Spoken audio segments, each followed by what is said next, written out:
नमस्कार मित्रांनो, आज अशा व्यक्तीची आपल्याला भेट घालून देणार आहे ज्याने 162 वेळा रक्तदान केले। 162 वेळा रक्तदान करणं म्हणजे साधारणतः 700 ते 800 लोकांना जीवनदान देणं आहे आणि दान देण्याचं काम आदरणीय लाहोटी साहेब करतात। 162 वेळा रक्तदान। मित्रांनो, आपलं रक्तदान तुम्ही केलात, आपलं मनोगत सांगा। 162 वेळा वेगवेगळ्या प्रकारे, म्हणजे कधी ग्लोनोसाइट दिलंय, कधी एसडीबी दिलंय, असं वेगवेगळ्या प्रकारे ते डोनेशन झालेलं आहे।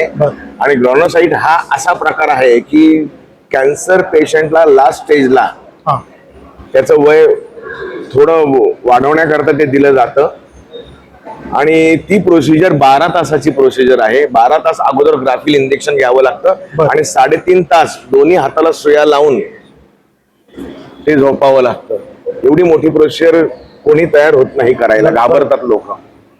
आणि त्याच्याकरता आपल्या पेशी पण चांगल्या लागतात।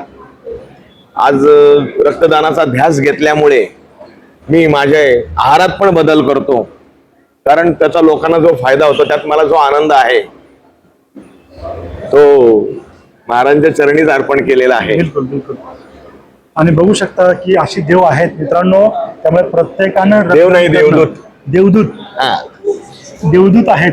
आणि विशेषतः देव आम्ही नाही, विशेषतः सर्वजण रक्तदान केलं पाहिजे, न घाबरता। आपण बरेच वेळेस म्हणतो की रक्तदान केल्यामुळे चक्कर येते का, आपण रोगी होईल का, आजारी पडतो का, अशी मनात शंका असते। पण 162 वेळा रक्तदान करणारा देव माणूस, देवदूत माणूस आपल्या सोबत आहे। त्यामुळे रक्तदान करा, त्याच्यामुळे आपल्याला इतरांना तुमच्यामुळे जीवनदान मिळेल। जय हिंद, जय भारत।